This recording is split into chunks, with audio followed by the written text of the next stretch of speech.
that everybody got that. Everything that comes in our path, every test and difficulty comes for our own perfecting, our own growth and development, if we can see it that way. You know, what I see is this from what's happening. We have those old Godzilla movies, Rodan movies, where this invader comes from outer space. We've seen the theme go on and on through so many movies and films. And the invader comes from outer space. Next thing you know, all the nation states in the world are coming together, and they come together to drive off the invader from outer space.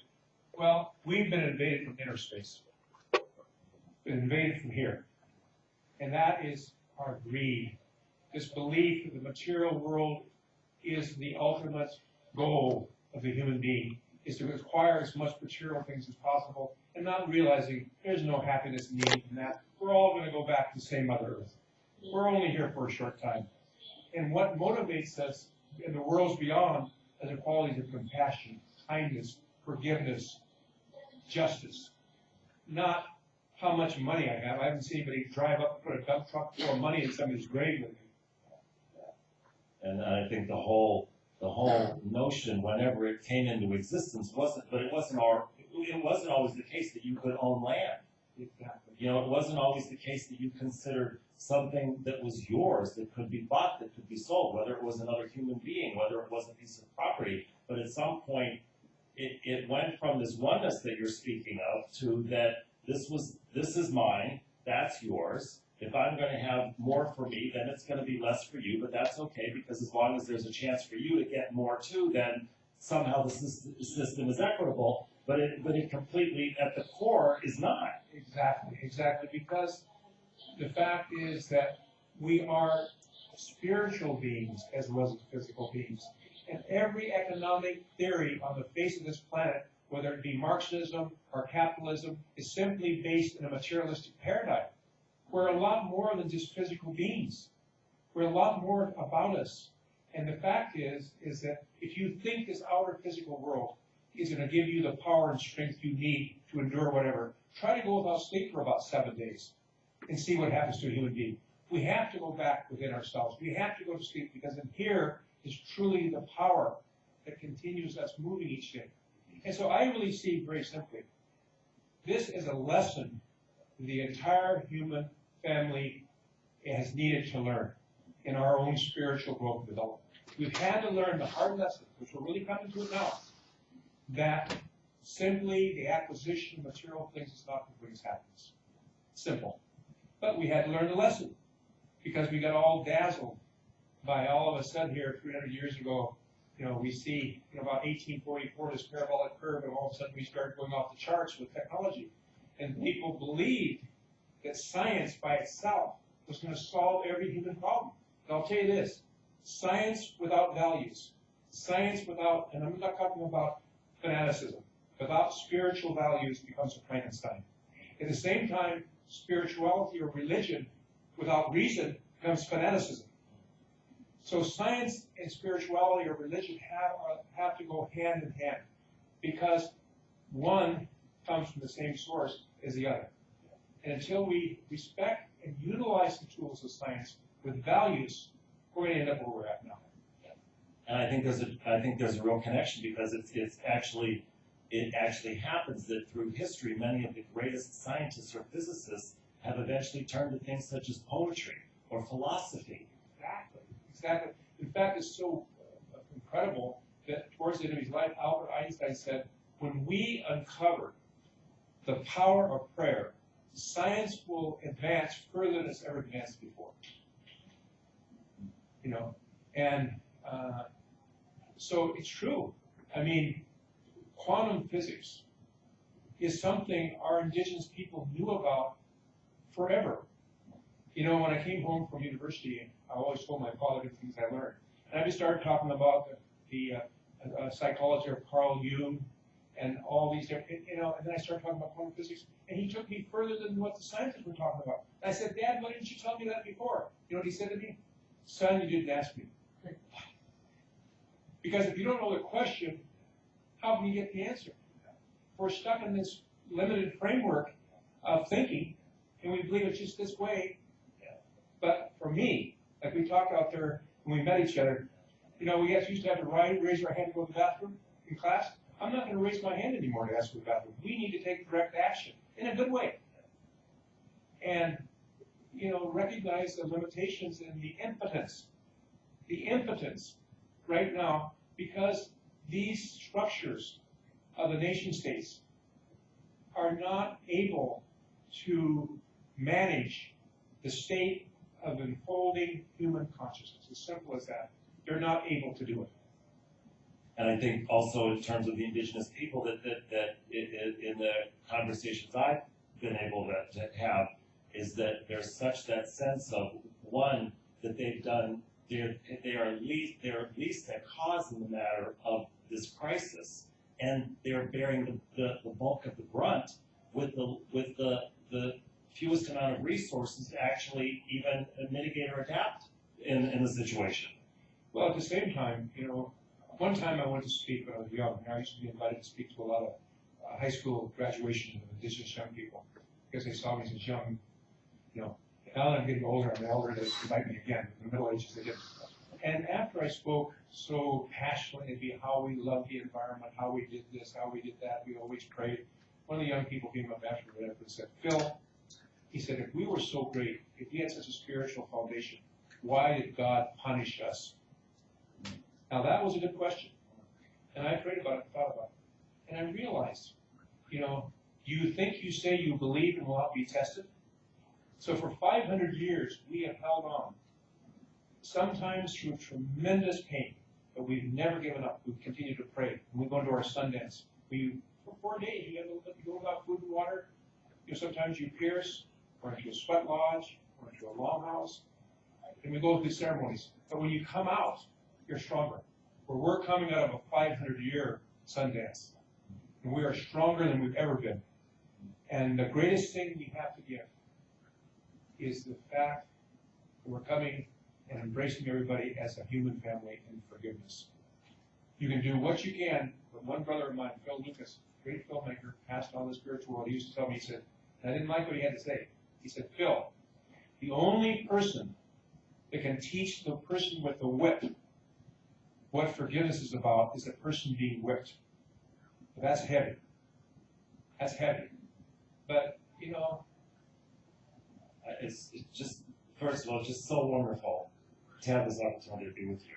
And I'm really, I'm taking away, that people speak often about climate action and what to do, but it's always from me to the UN, to the government, to the corporations. But there is that action, but there's also the action within. Where I discover my own abundance, my own prosperity, my own sustainability. yes. And that there is a direct connection between the discovery for myself of that and then what that is for the whole. Exactly. Thank you so much. It's been a great visit. Just wonderful. Thank you for your work. Thank you. Just thank you. I wanted to say this. I always say this. If anybody understands what I'm saying, it's because you already do it or you can understand it. If anybody sees any qualities in me that they like, it's because you already had them and you wouldn't see them in me. So we're just mirrors to each other. Yeah. Wonderful mirrors. Wonderful mirrors. It is a joy being a mirror with you. Great. Thank you.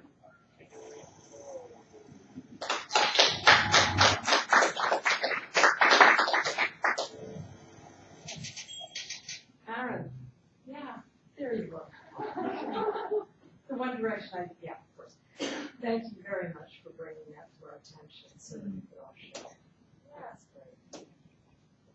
It gives a little sense what we can do, what Phil is, he can share so much more, so feel free to ask anything that I ask him, approach him, he's really willing to share everything. So, he's very open-hearted. You can always approach him. He has a lot to. You can really. He's been a great teacher, but also a very humble man. He looks very impressive with the headdress. Some people get associations with it that it's kind of a warriorship, but the warriorship is not about fighting. And actually, we did a fire ceremony on it. that the word warrior we were supposed to change to peacemaker. So, but Can we do a little thing? I want to spend like a month with him.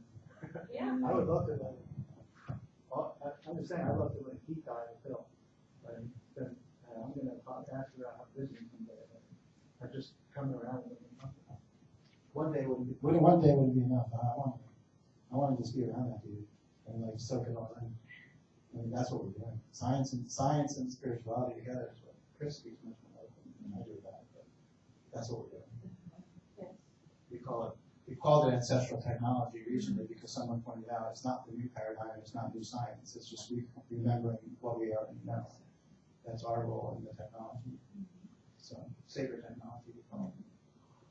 And we wanted to be informed by the indigenous cultures and wisdom rather than that old story of like, I mean, this is a blunt way, a childish way of saying with the whole like, we're going to impose Western technology on indigenous, like just totally flip that script and say, how can your culture help inform this technology so it has integrity and it has the wisdom? Because it's not about like technology, which Phil wouldn't agree with. It's not technology's bad, leave it behind. It's how can it be filled with value and all this wisdom. So we keep getting a knock on the door. I knew that just as a point. We keep being around people from different projects that are indigenous. It would be silly at this point to just not to ignore that. So I mean, personally, I'm feeling like this is a major door that we want to keep. Like these are our brothers and sisters. Everyone is on a creative, like spiritual level or something. It certainly seems like we need to continue filling that out.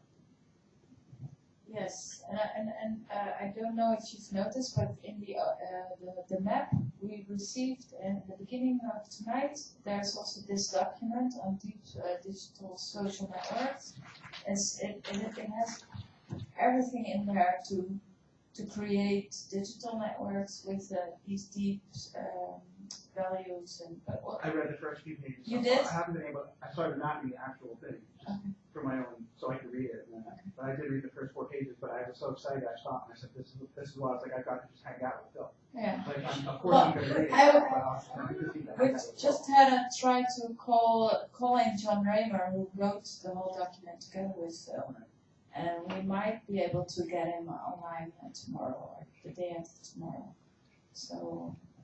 We just had someone last week who's an indigenous elder, and he said as soon as he saw UMAP, he saw the wheels of the Neils, the Black Elk's prophecy. Like that's like what you're heading towards. It just keeps coming back.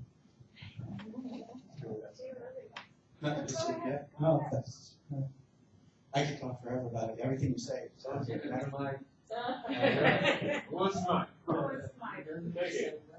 That was good. Good discussion. Good discussion. Yeah, has everybody here read that document, the deep social networks? Because I think that's a reason to actually go to bed a little bit earlier and have some nighttime reading, some homework. Sorry. What? Is beter voor die camera even opstaan. Upset. Beter. Want nu upset. ziet. Right, yeah, but I think we're gonna go to bed now. Nee, maar iedereen. Wat zeg No, je? if you're talking. So sorry, no, because we are now live. Live Eh? stream, right. So stand up when you have to talk. Oh, you have to talk. When you speak up. Yeah, because otherwise I don't see anything. Okay. Yeah, they were going to sleep. So, yeah. Sorry. Sorry. It's been a great day. Yeah. So, Okay. Thank you, Randy. Thank you. So yeah, when I received this document, Deep Social Network, it took me a few days to open it because I knew I needed to take the right time to read it properly. And when I finally did, it just blew me away, and it was really like, this is exactly so much wisdom and so much knowledge and understanding has gone into formulating these ideas around unity and cooperation, and how we can structure that, and how we can communicate. It's really very insightful. And I think he wrote this in 2009. Yeah, so that's what I was saying. I said, let's maybe have an early night so that we're fit for tomorrow. It's going to be a big day. but, you know, maybe take the opportunity to just read this document. It's about 8 pages, I think. And, yeah, enjoy that, because it's something that can also help with our alignment. We're all kind of coming from the same page. But we already are. We kind of know. Okay. Well, does anybody else want to say anything? I'd just like to wish you all a very good night, sweet dreams, and we'll think about the fire and all the things that we have burned that have been in the past and that will not be in the future because of our actions here and our actions in the future. So good night to everyone, and sweet dreams. See you in the morning.